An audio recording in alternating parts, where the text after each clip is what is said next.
Welcome to the enigmatic world of Paranormal M. Delve into the inexplicable with us as we unravel stories that defy logic. Ensure you're subscribed and notifications are on to catch our latest captivating tales. Get ready for a roller coaster of curiosity. A few ghost stories from my family. So I promised this a few weeks ago when I wrote about my uni flat. I have a story of potential hauntings from my mom, dad, and brother. They're all kind of interesting. However, I wasn't present for any of these events, so I can't confirm their validity, or if they've been exaggerated. They do get pretty wild. However, they're interesting nonetheless, so I'll give it a go. First off, my mom's story. So this occurred before I was born, when my brother was about 7 years old. Although he's not really involved in the story. My mom lived in a different town than where I grew up.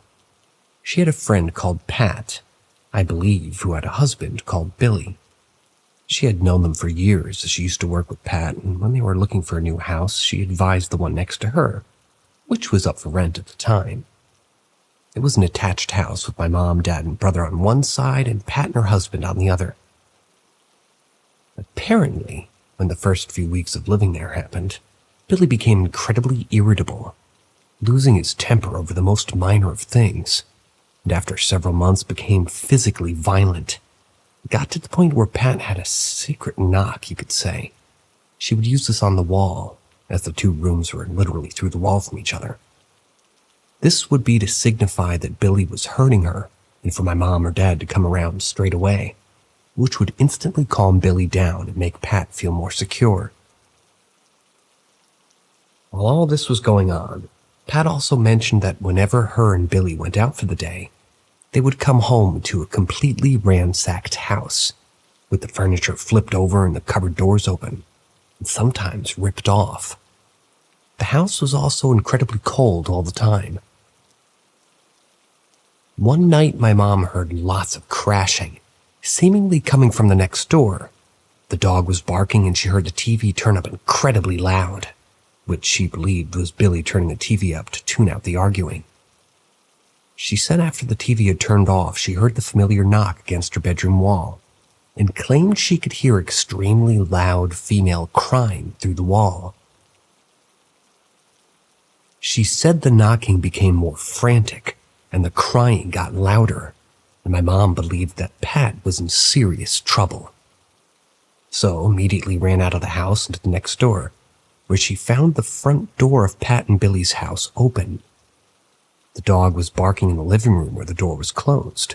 My mom shouted their names but got no answer, heard no sound. It was as if the house was empty. She had a quick look around and saw Pat and Billy driving up the driveway. My mom freaked out and ran over to say that she heard someone in their house, to which Billy ran in and started looking around. Pat started freaking out, claiming there was a demon on the staircase, but neither my mom nor Billy could see anything. Billy apparently started walking up the stairs, but only got a few steps up before falling backward and down the stairs. He claimed he was pushed. They all freaked out and left the house. Allegedly, they mustered the courage to go back in and found the house completely ransacked as usual. They moved in with Pat's mom the next day after packing and started looking for somewhere else to live.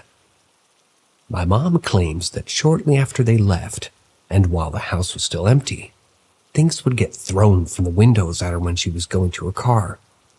My mom also moved out shortly after. Apparently after Pat and Billy left that house, Billy went back to the gentle giant he was before moving in, and the physical and verbal abuse ceased almost instantaneously. According to Pat at least. I heard the story from all three of them, and it stays the same, so I'm inclined to believe it. Story number 2. My dad. My dad used to work in a coal mine as a health and safety inspector. One day, him and a feller named Gordy were sent to check if any of the gates or gases or something had leaked to a specific part of the mine, which was rarely ever used, too. They checked it out and it was all clear. They started heading back. The miners apparently used to take any opportunity they could if they were out of the way of other miners to have a quick nap.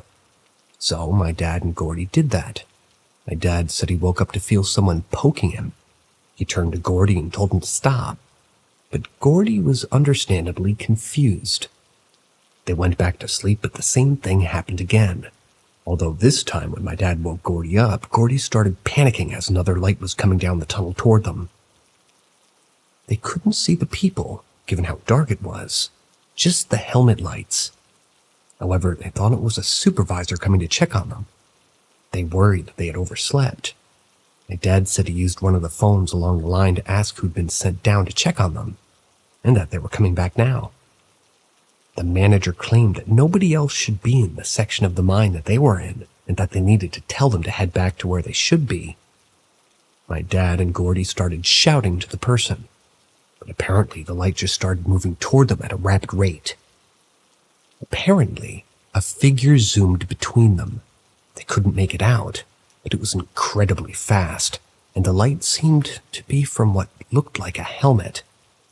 My dad and Gordy apparently spun around to see this figure disappearing down the mine shaft into the darkness. They understandably did a runner back to the supervisors and got ribbed for it.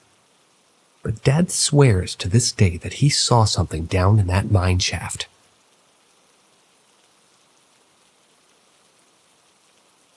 Story 3. My Brother. The last story now, and probably the shortest. When I was a kid, I had a friend named Lewis. He was a family friend. My dad was good friends with his dad. He ended up moving to a new house. It's an offshoot from a farm. The guy who owned the farmhouse also had a huge barn. He was moving to Spain and had just filled the barn with a ton of junk that he no longer really wanted. It was absolutely filled to the brim in there. I told my friend's family that they could help themselves to whatever it was that was in the barn. I was about 11 or 12, and my brother was like 21, 22. Me and Lewis had a root around, and I remember finding a Ouija board, which, as a kid, I thought nothing of. Just picked it up, looked at it, I'd heard about them, but just tossed it to the side. My main interest in that barn was the commando figures and the zoo magazines. For anyone unfamiliar, they were like old porn magazines in the UK, before it became easily accessible on the internet. My brother, however, would not go in that barn after his first experience in there. He went in once with Lewis. There were 2 floors. Him and Lewis on the top floor, and Lewis and his dad, and that on the bottom floor. Those 2 were upstairs when apparently a remote-controlled car drove along the floor between the 2 of them. My brother laughed and picked it up and freaked out because it had no batteries in it. Him and Lewis came down explaining what had happened, but Dad he just laughed at him. Freaked me out, though. After that, my brother wouldn't go in that barn.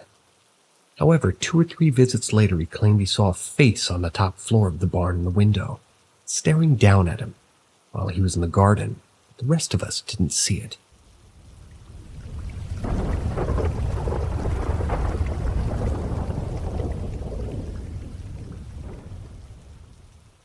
Out-of-body experience. So this happened back in 2006. My entire family got their green cards, and after 10 years of being in the States, we wanted to visit home. There was a problem with me. I didn't receive my green card, but a piece of paper saying that I was a resident and I could come back to the States. This caused another problem.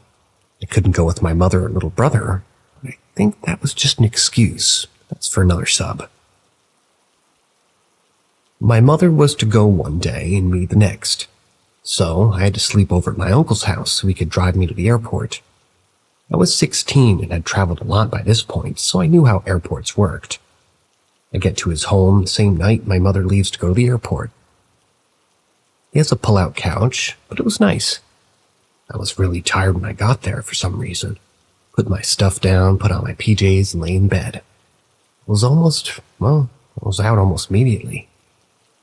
I had a dream, or I hope it was a dream. I could see myself sleeping on the pull-out couch. I was hovering above my bed, and above my body.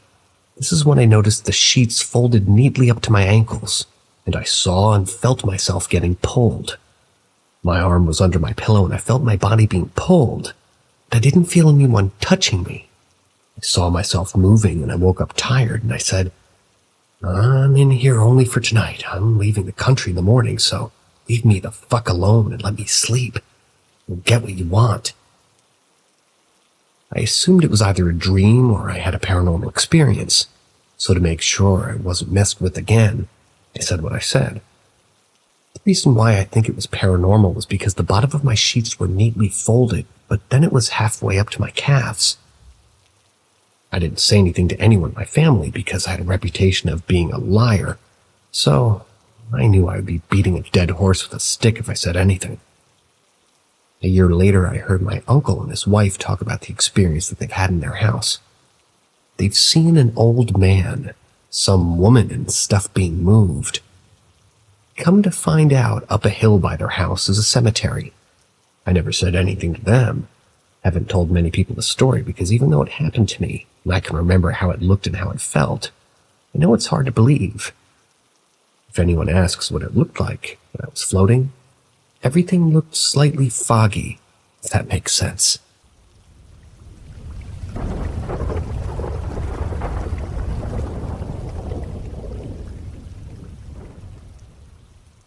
The orbs. A couple of months ago, my husband and I were tasked with packing and cleaning his mother's house. She had already left to go stay with her father since her husband, my father-in-law, had recently passed away in the house. About 3 weeks ago into staying there, I was cleaning up the kitchen for dinner. The kitchen pretty much was part of the living room, separated by only a bar-like counter. As I was cleaning the counter, I happened to look up. I noticed a small yellowish orb thing kind of dancing weirdly up the wall by the ceiling.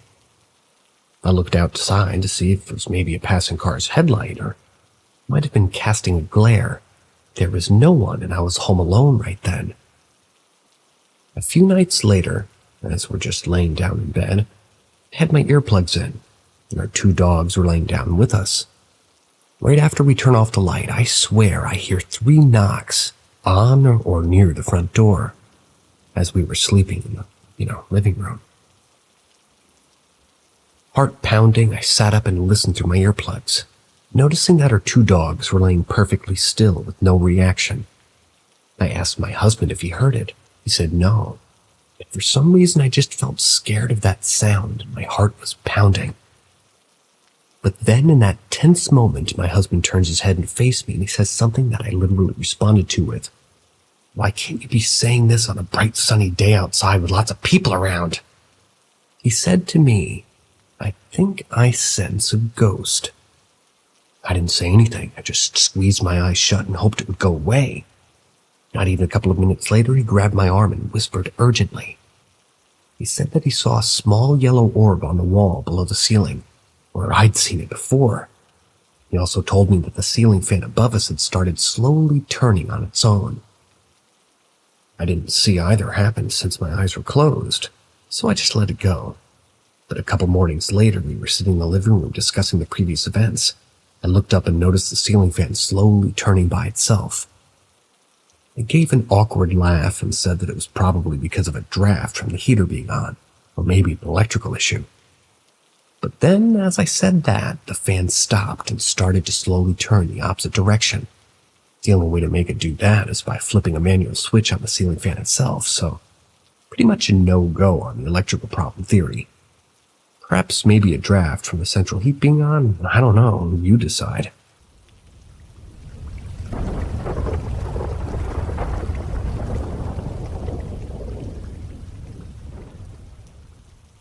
What do angels look like? This story transpired many years ago, when my now 18-year-old daughter was 5 years old. It was never uncommon that after giving my daughter a bath before putting her to bed for the evening, that my wife, myself, and my daughter would end up in our bedroom. We'd get her toweled off in her pajamas and ready for bed for that evening. This night we were all laying in the bed as usual, laughing and talking and catching up as we normally did. Through all the fun and laughter, my daughter stopped and took a serious tone with us. We both asked my daughter, "What's the matter?"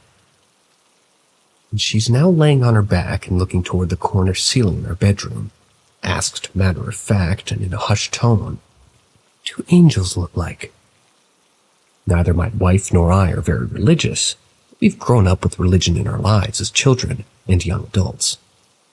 My wife grew up with a Buddhist teaching and me Catholic and Baptist. So we both had knowledge of what the scriptures and text describe as far as what angels typically look like. Thinking that this was a prime teaching moment, and both me and my wife jump on it. We run down to look at what a classic angel looks like, and from what we know growing up, being taught that pretty much explicitly that they look like beautiful glowing wings dressed in white and flowing white clothes. They're kind and loving, and they're sent to watch over us, to protect us in our times of need. My daughter's eyes never strayed from the corner of the room as we both got our best description of what we thought an angel looked like and their purpose in our lives, if we're fortunate enough to, see one for ourselves.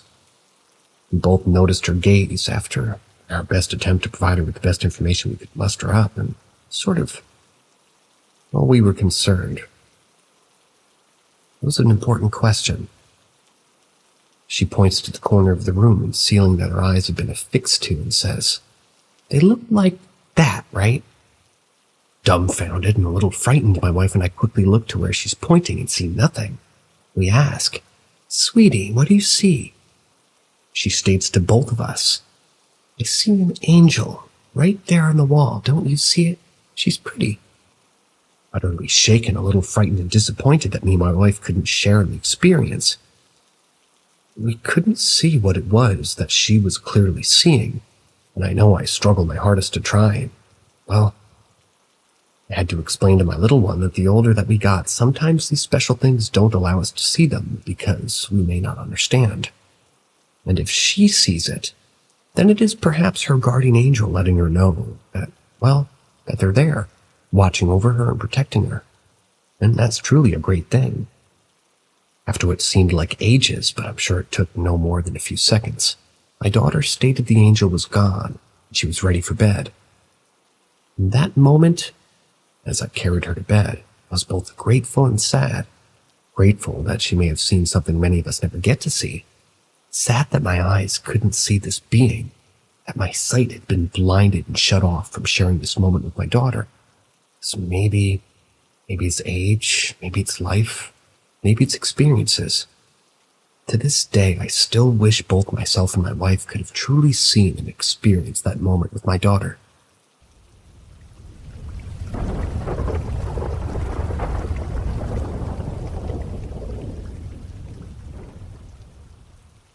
In the Black Abyss.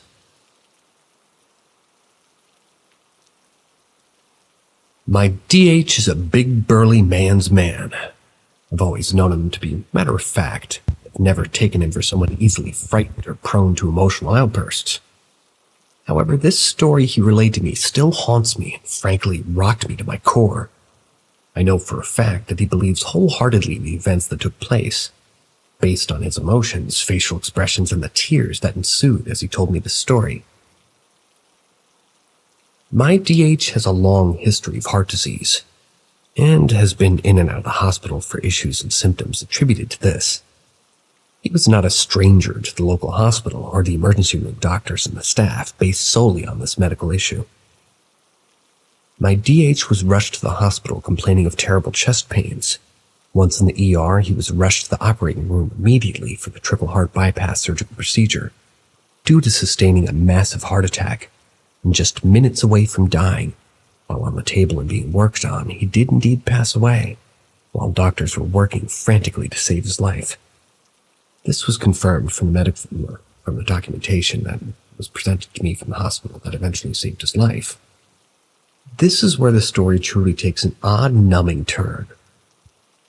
Teary-eyed and emotional, my DH states that he was hyper-aware that he had died, during the procedure, trying hard to fight the emotions back and now speaking past a stream of tears, he states, "Man, the fucked up part is that I stood in absolute darkness, very much aware of nothing, absolutely nothing around me but darkness, absolute blackness, nothing. As I stood in the blackness, which seemed like forever, there was no bright light that everybody talks about. No one comes to meet me, no sound, no nothing. As he calmed down some, he went on to state how he remembered the process of returning to his body, walking up to the operating table past the surgical team, and the immense pain that followed as he was now again back into his body.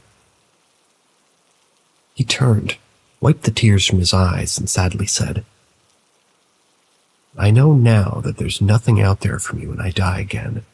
No one will be there for me. I'm convinced there's nothing out there at all. Nothing but darkness, sadness, and loneliness. I don't want to die again anytime soon. I'm afraid I'll be left out there all alone." I tried my best to bring some comfort to my friend. What do you say to that? How do you find words to comfort him? I faltered. Despite my deep concern for my friend after this major life experience, there's really no words, no explanation, no making it right. This man's terrible experience.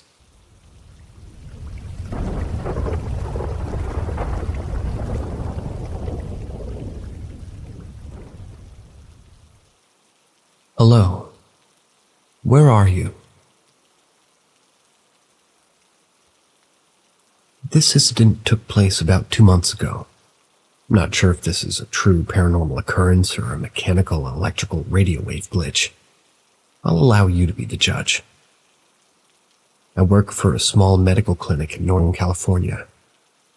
It's not uncommon for me to reach the clinic before my other coworkers and open the clinic for my coworkers that'll be arriving after me. Our clinic has instituted the use of walkie-talkies, so that way we can keep a tab on each other's whereabouts, in case there may be a need for help with a patient or to alert staff when the patient's arrived at their appointment. Per my normal routine, I placed my bag at my desk, proceeded to turn the clinic lights, and began checking the clinic to see if any of my other coworkers made it in before me. After checking the back offices and making my way to the front offices, it was clear that I was the first and only person in the office. I made my way to the front desk office to grab my walkie-talkie for the day. Turn it on, and as usual, there's nothing but silence on the other end. Nothing, as expected. I'm alone. I made my way back to the office and desk, sat at my computer, and began going through my paperwork. I was doing the schedule for the day. Suddenly, over the walkie-talkie comes a voice that I readily recognize. The voice of my front desk coworker, whom I hadn't seen when I went to my room in the office check at the facility. Over the now crackle, static, and increased volume from the previously silent walkie-talkie, I hear the recognizable voice of my coworker say, "Hello, where are you?" After which the walkie-talkie turns silent once more. Startled now and thinking to myself, how in the hell did I miss hearing something come through the now only unlocked door in the facility, the door in which my office sits next to? I grabbed the walkie-talkie holding down the respond button and I said, "I'm in my office. When did you get in?" There was no response back, just silence. I sat and waited for my coworker to poke her head into the office, and nothing. I shouted out, "Hello?" Nothing. No sound of movement or noise in the quiet office, no footsteps, no rustling or shuffling of feet, just absolute quiet. I got up and made my way through the clinic, thinking someone was trying to prank me by pulling a scare on me. And once again, after checking all the rooms, front and back offices, there was nothing and no one there, just me. Dumbfounded, I made my way back to my office, sat down, and shortly thereafter, a second coworker arrived. The very one whose voice I had just heard over the walkie-talkie. I ran and met her at the door, asking if she had a walkie-talkie on her, and using it to scare someone in the office. She proclaimed, "No, they're all put up and off. Why would I do that?" I stated that you called me and asked me where I was at. She looked at me puzzled and said, "No, I don't have a walkie-talkie. They're all in the same place where you got yours, all turned off." I checked, and indeed, they were all accounted for except for mine, and were all turned off except for the one I had taken earlier. I explained that she contacted me over the walkie-talkie, and I had just been going through the clinic trying to find her. She chuckled and called me crazy and walked onto her desk. I can't explain what or how it happened, but it was her voice. I recognized enough to search the clinic looking for her.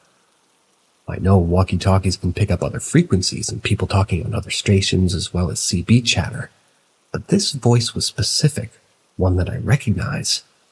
I've been working with this particular coworker for over 8 years now, and I know her voice. It's sort of ingrained in my brain. But it couldn't have been her. She was never there.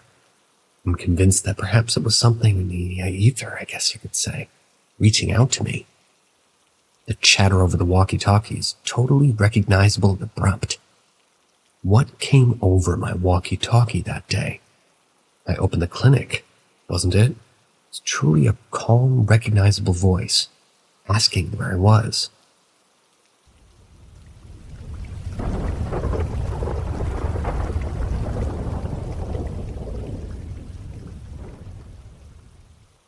What did I experience?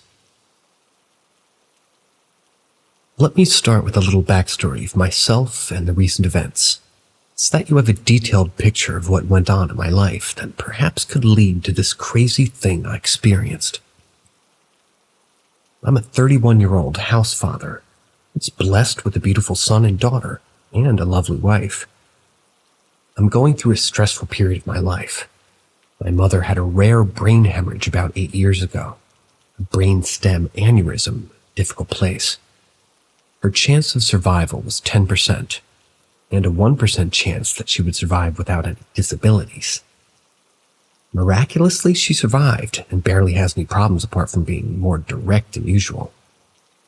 This happened on the funeral of my grandma, who passed away in 2013. A few years later, she got cerebral infarction. While she went through the MRI, they also have seen a little tumor. However, it appears that the tumor is not growing and can't do much bad to her health. A few months later, after all this, my father got a heart attack. Got picked up by an ambulance and they had to go do open heart surgery. I don't know the medical term in English for this procedure. This went wrong. The sac where the heart is in was filled with blood. In total, they opened his chest 3 times in a time span of a week. This was in 2019. They also removed 3 blood clots. After all of this, he felt like a new person. He could breathe and move way better for some reason, which is good. But between all of this, I had business that I went bankrupt back in 2016. Barely could afford anything and nearly lost my house. If you sum all this up, I was in quite a roller coaster in the last 8 years. Okay. Now for the crazy thing that I experienced. Due to all these events that happened around me, I started to smoke weed frequently, so that in the evening I'd be calm and I could chill. I guess it became a gateway under the carpet kind of thing. I was smoking for more than a year almost every day. I'm from the Netherlands, so it's legal here to buy it. And I must add to this that my wife didn't know that I was smoking weed almost every day. She knows that I'm occasionally smoking, but I was good at concealing it, just like you'd expect of an addict. Normally, I'd smoke 1 gram, like 2 joints an evening. However, you have the option here to buy ready spin joints in the shop. I bought these, which contain maybe 20% of the weed that I normally put in a joint. They contain like 0.1 gram, instead of my usual half a gram. Therefore, what I'm going to write next can't be because you have a very small percentage of THC in one's blood. Anyway, yesterday night, after I went outside to smoke some weed, I came back and started laying on the sofa, playing some FIFA 22. I was all alone since my children were already in bed, and my wife had a little fever, so she went to bed early. I started to feel my heartbeat raising to a level that's completely abnormal. I got stabs in my heart and it went to my left arm. Exactly the symptoms my father had. I thought I was going to die. All the stabbing became more and more intense to the moment that I really thought I'm dying. A being or a person or a thing started to communicate with me through my mind, revealing itself. Actually communicating that he, she, or it is questioning if I want to die right now or not. I had to promise that I would change my life right then and there. Otherwise, he would let me die right there and now. I begged for my life while crying intensely and promised myself to him or her that I would instantly change myself. I also had to go to my wife straight and tell everything, as well as the secret that I'm smoking more than she knows. After I genuinely begged for my life and agreed that this is the end, the old me's dead and the new me will arise. I felt the pressure fading away through my throat. After it was faded away, I could feel the energy, everything around me. I could even truly feel the energy of my can of cola. I had a feeling I could move it if I focused enough. However, filled with emotions, I couldn't focus enough since I suddenly had a pure connection with my wife's brain. It felt that I had a straight, pure connection lying with my wife's brain upstairs. This is the best I can put it in words. I stormed emotionally upstairs as I felt she felt it too. However, when I came to her bedroom, she was sleeping and woken up by my hysterical behavior. It felt so awakened. It felt so powerful. I felt like I was way beyond thinking of a normal person. My wife was, of course, worried that I really had a heart attack. However, while she was saying this, him, her, it directly communicated to me again. While my wife wanted to call an emergency service, I had nothing to worry about. And that this was the only way to warn me since I'm a stubborn guy. I was so confused and still am now. Who is this? What is this? How is this possible? I must realize I've never seen things or experienced anything like this. I was so scared that I was losing my mind and that I would have to go to a mental institution or something. However, it just felt so clear. Can't describe it in words, really. Most people talk with themselves, right? It sometimes really feels like you have someone sitting on your shoulder left and right. I always wondered if that's a second version of me, or if it's like the devil and an angel on different shoulders, or if it's actually someone that's in a different dimension, or just my mind talking to myself. I don't know if this makes sense, but to me it does, and lately I'm more and more open to spirituality. I'm more willing to open myself, and I wanted to start meditating. While I got this heart attack, or whatever it was, while I had these intense stabs, I found out that the one that was talking to for years was real. It was all real. It really scared me, like a demon was all along with me and wanted to kill me. Sounds weird, but that's what went through my mind. That's all I could think about in that moment. It was after this thought that the communication started and I had to make the promise.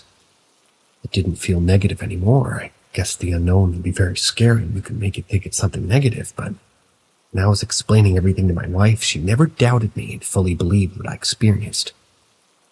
While I was in bed with my wife, I tried to focus on who or what it was and where it is so that I can get some answers. You must know I'm not religious. I do believe there's something, which kind of got confirmed to me yesterday night. However, I don't believe in God or Jesus or Buddha or Allah and so on and so forth. But I do know now that there's something higher than that. That's all I can say. Don't ask me how or why. I just know now. Anyway, I was trying to find out who or what it was. Some people crossed my mind, including my grandma. As soon as I thought about her, I could feel her energy. I could communicate. How is this possible? What the fuck? But I was so emotional that I couldn't stop crying, especially when I felt my grandma. God, goosebumps all over my body since this happened to me yesterday. By the way, I did go to the doctors this morning to check if I had to worry about something. However, for some reason, I knew exactly what she would say. It's probably stress, experienced a panic attack. My wife has had a lot of panic attacks in the past, and let me tell you, what I experienced was nothing like a panic attack or anything close to that. Probably I'm forgetting to add stuff here, what I felt, but it feels like it's impossible to explain in words what I experienced last night. My mind still can't comprehend what happened. My wife told me to post my experience in a few subreddits, so, well, here I am.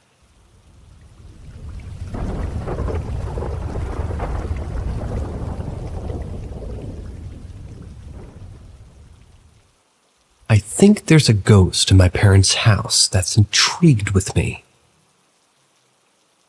I'm 22 and an out-of-state college student. I'm just going to get right to the point because, to be honest, I'm kind of freaked out.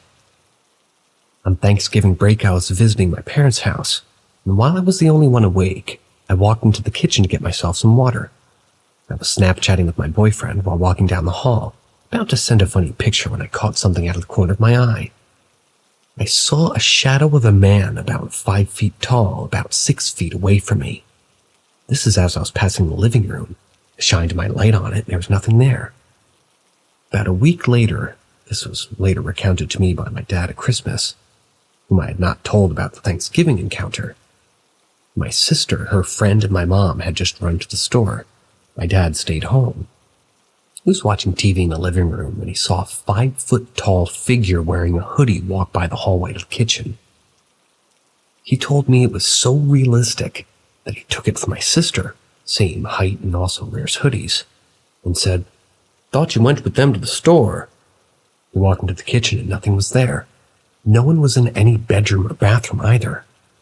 I asked him if it, walked like her, heavy-footed. He said no, but it's more like it was gliding along its path. Fast forward to now, a little over a month later, my roommate and I are snowed into our house. My mom calls me, and when I greet her, she says my dad's there too. They're quick to split out, asking if I'm okay and what I'm doing. I tell him, yeah, of course, I haven't left the house. We just finished a movie. They tell me that while they and my dog were in the kitchen, a wooden plaque my sister made for me with my name on it and a sticker from my university fell into the center of my bedroom. I think I should note that both of those things have been sitting untouched, securely placed on a shelf in my room for the better part of 2 years. I have no clue what's going on here, and if I should be worried for my family or not. Does this sound like something we need to address, or could it be something peaceful? I've had connections like hearing my deceased grandmother, guardian angel, Christmas bells playing a few years ago when they most certainly weren't, but never seen anything or had things move before in this past November. We've lived in this house for almost 20 years.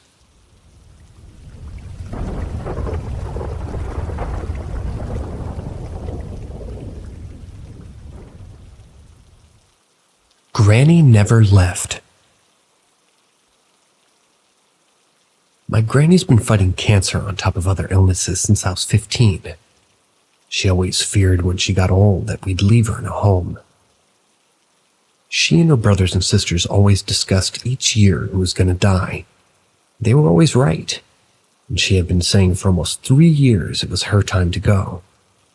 We always used to tell her to stop saying that because she was still young. She was going to live for ages. But it almost felt like she knew it was her time to go. She was diagnosed with bone cancer shortly after, and the treatments began. IVs, blood transfusions, chemo. We lived in a desert town, smack in the middle of California, so everything's hours away. We used to have to travel hours to sit at the doctor's, maybe 30 minutes and drive back. You can imagine how tiring it is. To be someone in such a position. She decided to move a few cities over closer to better hospitals, and we were all happy for her. She eventually moved, and months later broke the news that she was going to have a heart valve surgery and deal with cancer. After her surgery, she came out strong. We were all happy to see she pulled through. I remember her calling my name when she got out over the phone. "Bubba, tell him I love him." Weeks pass, months even. Things start to happen. Seizures, bleeding, random illnesses she would have. Constant seizures, but always seemed to recover from them. One day it was different. This time she had a seizure and a stroke. Was found by my cousin on the floor, barely moving, black and blue, rushed to the hospital later, finding she's suffering from pneumonia. She was in a coma. However you spell it, I apologize, I cried thinking about this shit. When she finally opened her eyes, she looked at my cousin and started screaming, "Bubba, where is he?" I heard her. I thought that there was hope. Eventually, she told the nurses she wanted to die at home. She was moved to her home, and not even says later we all planned to see her. Bad luck ensues. The car broke down. Our money drained. Our family members left without us. We had to watch her suffer from dementia, asking who we are. Growing weaker and paler by the day, she eventually passed. But she could say goodbye to me. Later that night I went to sleep and appeared in a field of yellow, beautiful flowers with this circle in the middle of it. I assumed it was another vivid dream. I went to the middle of the field, feeling every step, and sat in the middle of this gigantic field. And suddenly a woman appeared. This big hazel eye, big hair, shoulders very petite in a white shirt and jeans. Someone I've never seen in my life. I looked over and saw what I thought were my mom and my uncle and my cousin. This lady looked directly at me with a smile and said, "Tell your mom and everyone I never held anything against you. I love you all." For someone I've never seen, I remember in my dream I was confused, staring at her before saying, "I love you too.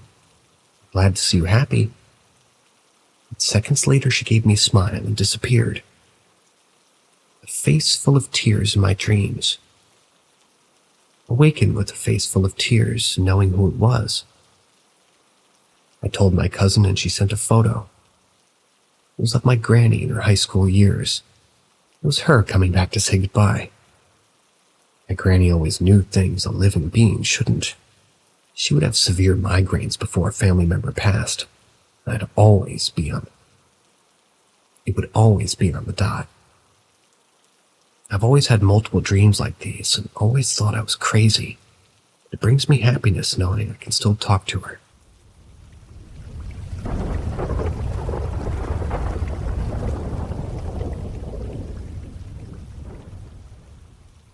Chrome balls. This happened way back in late 1989 or early 1990. At the time, I lived in Santa Fe, Texas. I drove my then boyfriend back and forth to work in Alvin along Business 35 and Avenue and I Steel Road. It was getting close to sunset, and as evening is my favorite time of day, I had parked facing the west between low-roofed building and some kind of structure. Something like a radio tower with a blinking red light at the top. While drinking my usual coffee, I noticed some movement in the distance. Thought it might be some herons, and became more interested, since I like watching large birds fly. The closer they got, however, the less they looked like birds of any kind. As I watched them come into view, it turned out that what I was looking at wasn't anything living, at least not how we think of things that have flesh and blood. These were just balls. 5 chrome balls about 3 to 4 feet in diameter, perfectly round, flying in a V formation. They were gliding silently and steadily along, no variation in space or speed in any direction, just staying the course, roughly 50 feet above the ground. As they got above the truck I was driving, I sat on the door's window opening and watched as they flew past and right in a line on the road behind me. So amazing and confusing. I had to resist the almost overwhelming urge to start the truck and follow them to wherever they were going. My eyes never left them except to blink. The entire time watching was spent trying to identify what the hell they were. It's never far from my mind. It drives me crazy sometimes. Never heard of anything similar. Has anyone experienced anything like that? Anyone in the area that may have seen the same thing? It was around rush hour, so I think there weren't many lookers up at the sky.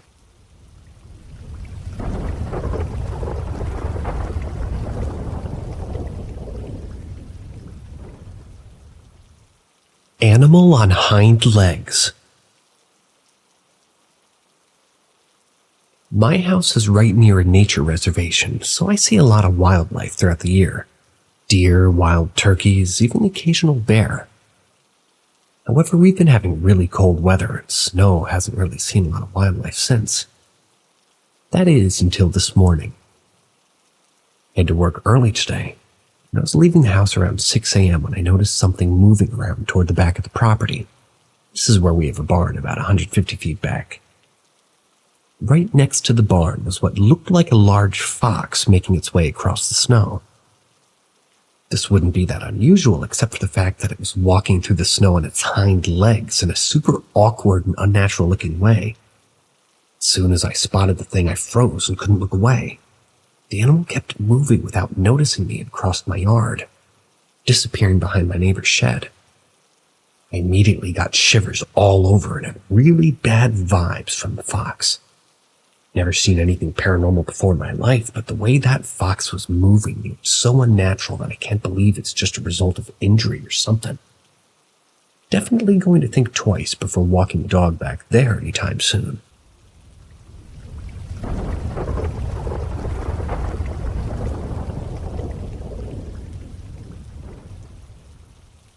I just read the top post about people using the sub to engage in creative writing. Funny, kinda, but sad also. I'm sure there are people here that have been experienced stuff that scared them or changed them, and they want to share and be in company of others who have had similar experiences. I've seen a few things, but this one is easy to tell. At the time, my girlfriend and I shared an apartment. This morning, something woke me up. Kind of how when you're asleep and someone walks into the room, it doesn't make a sound, but you feel their presence. You know, it's like the air in the room changes. So I wake up and look to the door of the bedroom and had a reflex, even though she and I were the only people there, and I knew that. Well, no one was there, of course, so I look at Laura's back. It's around 9:30 a.m. springtime. We have the sliding door to the patio partially open on our second-floor apartment. We're both naked under the covers, and I moved from the doorway to her back. Right then, it was clear like a wispy shape got up and out of her. Same size as her. She was really short, by the way. It put its feet on the floor like you do when you first get out of bed, pushed itself up to a standing position, and then walked straight toward the bathroom. As it's getting close to the bathroom, really only 4 to 5 steps, it starts kind of dissipating in a kind of shimmery way. Not light shimmery, but kind of fading, wispy. Same body type like her, same gait. But I remember specifically thinking that it had no hair, and the impression I got at the time was that I saw her in part of her, or spirit, or astral body, or something, or a spirit that lived in her to get up and walk away. This was in El Paso. I had several encounters with people who practiced Santeria, and a couple encounters with people who practiced other forms of magic. So I waited for her to leave for work, and I immediately got down and looked for some eggs or something under her bed. Nothing there. Never brought it up to her. So there it is. Saw a 5-foot nothing clear shape get out of my girlfriend and go to the bathroom.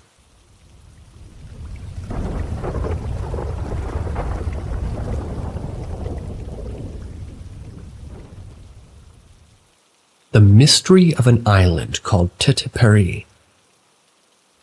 It comes from a remote island called Rendova, located in the Solomon Islands, and have since moved overseas, hence the access to internet. Across from our island is another island called Tete-Peri. Excuse me if I'm saying that wrong. The story of Tete-Peri is really interesting because it was abandoned completely, and it was formerly inhabited a few centuries ago. Just like that, the villagers fled the island to come to neighboring islands such as my own. And here we are a few centuries later. Because of the lack of humans on the island, it's known for its biodiversity, and a few researchers come every now and again just to have a look. If you're looking for cool remote places to travel after this pandemic, I highly recommend it. The interesting part about this island for me was why everybody just left. If you were a villager back in the days, it would have been a great place to live. Volcanic soil to grow crops, and abundance of fresh water, animals easy to hunt. The official story told is that there was a great sick, and people were dropping like flies left and right, so the villagers fled to get away from the sick. However, the island is known to be very big, so realistically, if you wanted to get away from others, it wouldn't be too hard because you could just be self-sufficient on other parts of the island. The story told to me growing up was a little bit different. Back in those days, we had loved, to have a good fight. A war canoe from my island, Rendova, arrived at Tetapuri in the fight. However, upon arrival, they were met with numerous unburied dead bodies. All the large canoes that belonged to the Tetapuri people were gone. To leave so hastily, not even bury your dead properly, is a really weird thing. Because it was back in the days, the first thought was a spirit had done these people. However, the people from Rendova decided to set up villages against best judgment. In due time, they also fled, because the spirit that had decimated the population of Tetapuri apparently attacked the newly set up villagers there. Ever since, the island has continued to remain uninhabited, except for a few, eco-lodges that tourists come visit. Now in present day, we go to Tetapuri to maybe have a picnic or go hunting. We are, however, extremely cautious because it is believed that the island is still extremely wild, and because of the lack of humans, spirits run amok on the island. I have some weird stories about going hunting there if anybody wants to hear them, but that can be a story for another time. Thanks for reading. Make sure to stay safe out there.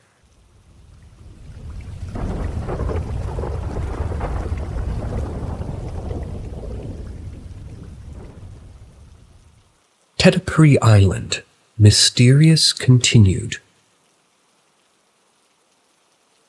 Anyways, a few of you mentioned how weird it looked on Google Maps. It's probably a satellite issue, but it did remind me of another story where the island has messed up modern technology. The island is said to still be wild because no church has been built on it yet. For this reason, spirits still roam free. Ever since I was small, we went hunting on there. They have an issue with wild boars destroying the natural habitat, so hunting is encouraged. As a result, of chasing boars around this island, I have a pretty good knowledge of where things are. A few years ago when I was younger, while we were hunting, we decided to go visit our other relatives at the Eco Lodge. Recommend visiting it if you want a unique experience. There was a researcher who wanted to go have a look at a unique flora and fauna. Since I was the only one who spoke English somewhat fluently, they told me to take it. We explored the island quite extensively. The thing is we know when we're hunting, you don't go into the deep rainforest because you may not come out. Simply because of its density, but also because there's been stories of other things. Anyways, I was taking this researcher around and he had a navigational piece of equipment. Don't remember what his name was because I was like 10 at the time. He was using it to see where we were going.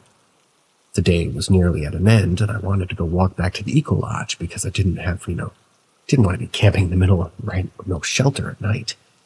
So the way we normally do things is we come back out from the rainforest to the coast and walk to places, simply because we don't want to get lost in the rainforest. Anyways, I knew where we were, and I knew the way to the coast, and I told the researcher that let's get going this way. This is where things get weird. His device was saying the coast was in a completely different direction from where I knew the direction to the coast. Now, I've heard stories when people go hunting about losing their mind and going straight into the rainforest and never coming back out. But at this point, I had to question my own brain because what this device was saying was completely different from what I knew. But I knew in that moment that it may be his device playing up. I didn't want to take the risk of disappearing into the rainforest because of this device. I had walked this forest thousands of times, so I decided to instead trust my gut. I told the researcher that I just thought his device wasn't correct. He didn't like the sound of that at all and tried to argue with me that I was wrong. I knew something was wrong, and I didn't want to spend my time arguing and wanted to get out of that area as soon as possible. So I basically told him, I'm going this way. I know to the coast. You can follow your device if you want, but I'm not following you. Because if you're wrong, we, or you or me, we may die.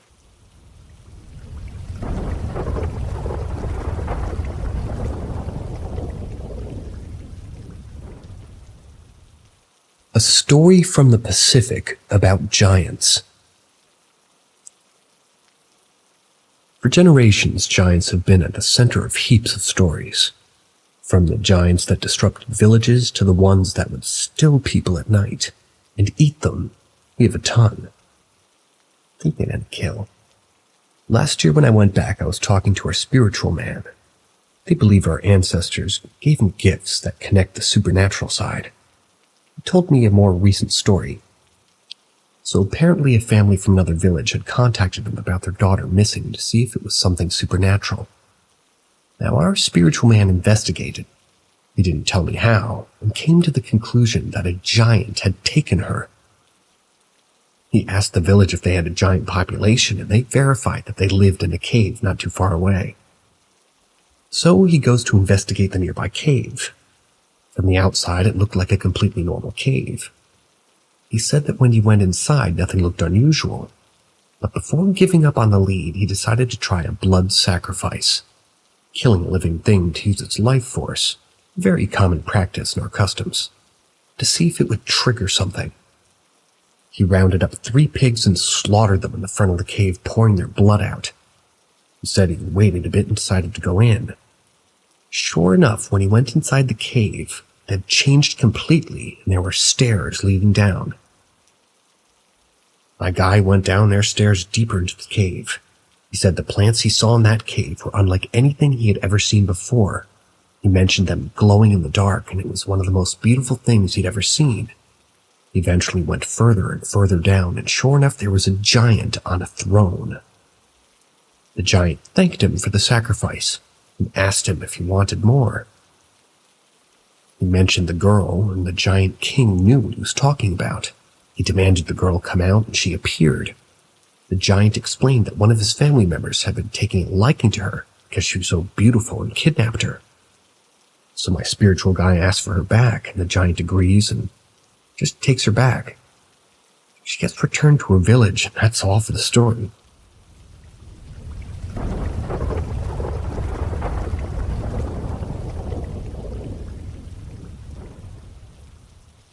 Another story from the Pacific. So the land we live on at my island is somewhat cursed for anybody who isn't in our tribe or closely related to us. Our ancestors obtained the land through a lot of bloodshed with other tribes. In the time before, there were a lot of other people living on the island, but tribal wars killed quite a bit of the population. People who aren't us or related to us say they feel an extreme feeling of dread when they walk through the bush. To avoid this, my grandmother used to go into the forest herself when a new person came to visit us and talk to our ancestral spirits to say to leave them alone. After my grandmother passed away, we forgot about how to do this, and we learned the hard way why we still need to practice the old ways. This is the story. My cousin had gotten herself a new boyfriend, who we'll call Alan, and they decided to come visit us. Because my grandmother had passed away, no one else had gone into the forest to warn our ancestors of his coming. Alan was extremely scared to travel anywhere by himself in a rainforest. He said no matter what, he felt like something was watching him, and he had his breath in his throat the whole time. Alan would frequently get chills even when he was sitting next to a fire. One time we went walking through the rainforest, Alan, and we came across an old place where we used to sacrifice our enemies to our old gods. We all stepped on the stone where the beheaded of our enemies, and Alex stepped on the stone and immediately fainted. We took him back to our leaf hut immediately. At that point, everybody figured Alan was just sick. But one night, something made me realize what was actually happening. I woke up to someone tapping me. Thought it was my sister, but I looked and it was a man from before. He was dressed in our traditional clothing from before, and he had a bone through his nose. At this point, I'm completely terrified, but the man says something to calm me down. He says Ito, which means daughter in our language. I, at this point, realize that this is probably one of our ancestors. He then proceeds to say, "Who is this man staying with you?" I explain that this is my cousin's boyfriend, and he nods. He says he has to go and walks to the door and then completely vanishes. After that, I explained to my uncle what had happened. He tells me that he thought the old ways had died with my grandmother, but it's apparent that we still need to practice it for the sake of our guest. After the man visited me and I explained who Alan was, Alan became a lot more comfortable and found the feeling of dread to be gone. I'll type up some more stories when I can.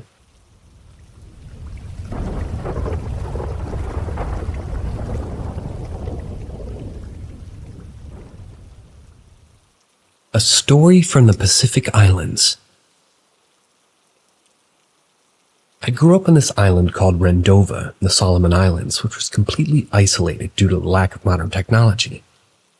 I lived with my grandmother, who's considered to be able to talk to spirits. Many weird things happened when I was growing up, but this is the most vivid story I remember. We had a little farm to grow our cassava and taro. My grandmother and I went up nearly every day to work on it, harvest food for dinner. I was only 4 at the time, but I was my grandmother's little helper.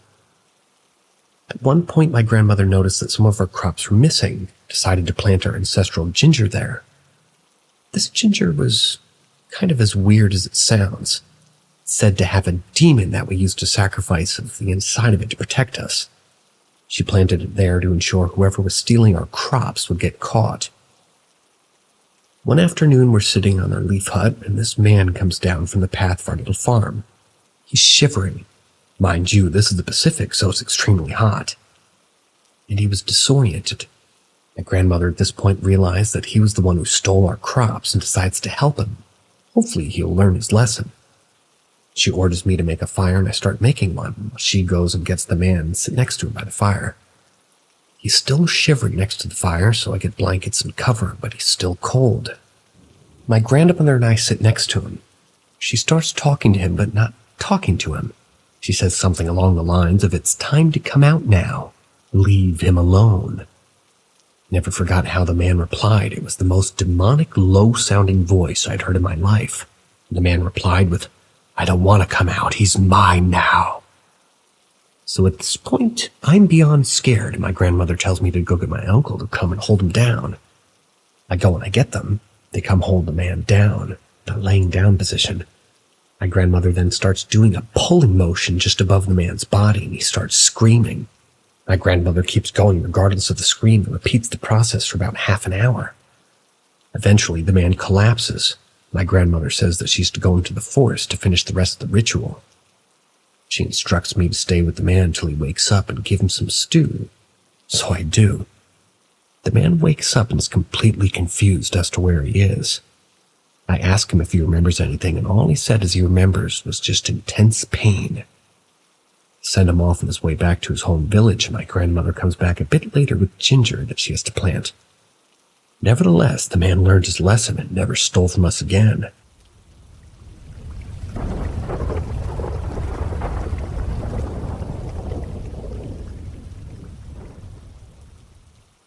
A haunted house and strange events. This is going back 10 years ago. I've shared this experience here and there, but never dedicated a full post in full detail. I should point out I seem to be a beacon for the paranormal, and I've had many experiences in my life. This house was by far the strangest. I live in a low socioeconomic city, and the rental vacancy rate is usually like 1% or lower. So when you need a rental, you kind of just pick a house you don't hate too much and hope for the best. I was living with my mom at the time, my brother and my sister's son. I managed to find a private rental with a lovely couple. The house was pretty good. It was at a bad street. It was probably about 25 years old at the time. It was quite spacious and modern. It was the first house I'd ever rented with, air conditioning, fancy. To give a visual idea of the home, it kind of has 2 fronts, which are both kind of also backs. One side backs onto the start of a highway and cane fields. The other side just is on a quiet street in a park. The highway side has a fenced yard and a covered patio.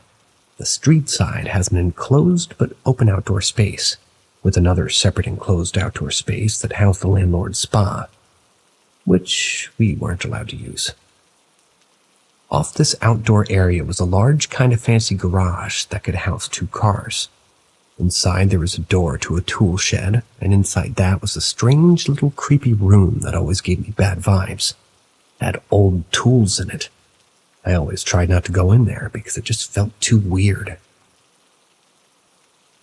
Not long after we moved in, I constantly felt like I was being watched by a young girl, who I always felt was around the spa and garage area of the home. Never actually saw her, but it always felt like she was watching me. This was as strange as it got until the poor girl was murdered by my city. It seemed to trigger something in the home. Feel. One night I was in my bedroom, and a statue on my shelf flew across the room at crazy speed and hit the wall. Somehow didn't break despite being quite delicate. Then one morning my then boyfriend dropped me home around 2 a.m.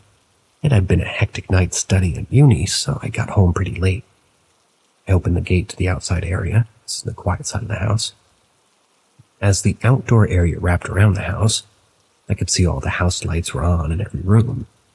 It wasn't too strange a thing, as my mom and brother were total night owls at the time, and I figured they were both still awake. I put my hand on the doorknob to open it, pushed the door open, and the house was pitch black. When I investigated, my whole family was fast asleep and in their rooms. There was no way they could have magically turned off all the lights in that split second. I was so baffled that after that I made my boyfriend stay with me, and I also went into my house every time he'd drop me back late. The next experience was when I was actually seeing a shadow person in my room. I should add, I've been having dreams about a teenage boy in kind of 80s-looking clothes who kept talking to me about his mom in a rather distressed way. He kept showing me a 70s or 80s style sedan in the dream. The gravestone. It got so weird that I asked an old neighbor if there had ever been a boy killed in a crash. He always pointed toward one particular road near the nearby cane fields. The neighbor said they didn't remember any such crash. I was again baffled. Entered the shadow dude, who I think was the boy. I woke up around 4 a.m. and it was the only slight light. Thought my brother was in my room, and I saw a thin male figure looking around my room as if he was looking for something or curious. I immediately said, "What are you looking for?" The figure turned around, kind of startled.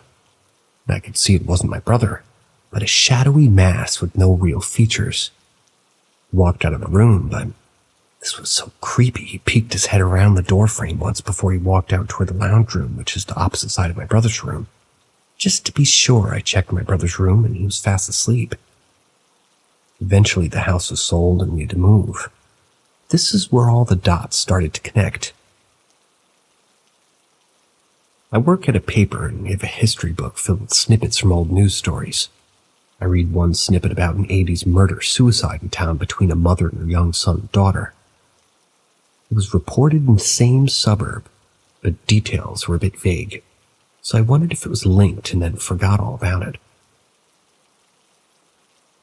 Fast forward a while and I'm dating a different guy.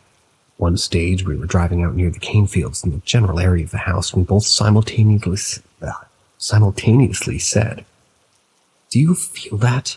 It's like a bad energy." He pulled over a moment, and then he said he needed to get out there, and I agreed. No idea why my partner at the time was involved in these experiences, but at one stage he was looking for a share house. He told me that he'd seen one place that had such bad energy he couldn't stand being there. I asked him details, and eventually we found that it was the exact house I'd been living in. I hadn't even told him about my time there, so there's no way he'd have known. So one day I go looking through microfilm at the library, searching for old history news as we often do flashback stories. I came by the story of a murder-suicide. Turns out it was 2 doors down from where I lived. Mothers believed to have killed or drugged the children, loaded them into the car, and headed out toward the cane fields where she carried it out. The car in the photo was the exact one the boy had shown me, and the place it was found was in the direction he pointed. Their house had been in the same direction that I kept feeling the young girl around. I don't know if they visited the house I lived in, but there's every chance that they knew the owners at the time and had spent time there themselves. Or perhaps 2 doors down isn't that far in terms of the spirit world. I did drive past, and I found out who told the 2 kids, and I was sorry for what happened to them, but it also explained why the activity happened at another child that was senselessly murdered. I think it upset them to think that it happened to someone else. Notice the home seems to change hands a lot. so I'm not sure if everybody who gets there gets murdered or if it's just a coincidence.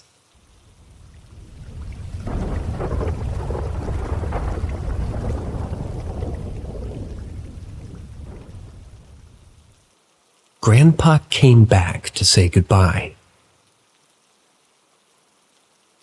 So 2 nights ago, my grandfather passed away suddenly. Well, it was suddenly to us, but typical John, not wanting to make his business other people's. He swore my grandma to secrecy over the last 6 months. He didn't want anyone to know he was sick.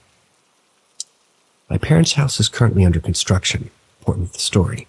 And he always comes over all of a sudden, helping out with chores and talking about how he's getting old and doesn't have much time left. It didn't seem out of character at the time. Anyway, last night I slept at my parents' house with my dog, Harvey. Because of all the construction, my mom and I slept in my room and my dad slept in the basement. Around 5 a.m., Harvey woke me up whimpering at the door. He didn't need to go outside. When he does, he just sits directly on my chest. He was definitely fixated on something, but I eventually got to him to go back to bed. Then I kept hearing the sound of water running in the bathroom. I knew it wasn't my mom, who was asleep next to me, and it couldn't have been my dad because there's a bathroom in the basement. I get up around 6 a.m. and my dad comes in the kitchen and asks me what the hell Harvey was doing this morning. I told him he just got up 5 minutes ago. The house is an open concept, so there's literally one big space that currently only the 3 patio chairs and a couch covered up with a tarp, so it is super echoey. The floors are very creaky. If anyone is walking through there, you can hear it anywhere in the house. My dad walks over to the chairs and starts to rock them back and forth. You were rocking these chairs around like this and moving the couch around. He even knew exactly where the chairs made each sound, and that it went on for at least 10 minutes. Explained to him that Mom, that Harvey and I were all sleeping, that the chairs and couch were all in the same spot that they were last night. I know because I put them in a formation to create a puppy barrier. I tell him I didn't hear anything like that. I did hear water running in the bathroom. Then it dawns on him. If someone was up, dog or human, where were their footsteps?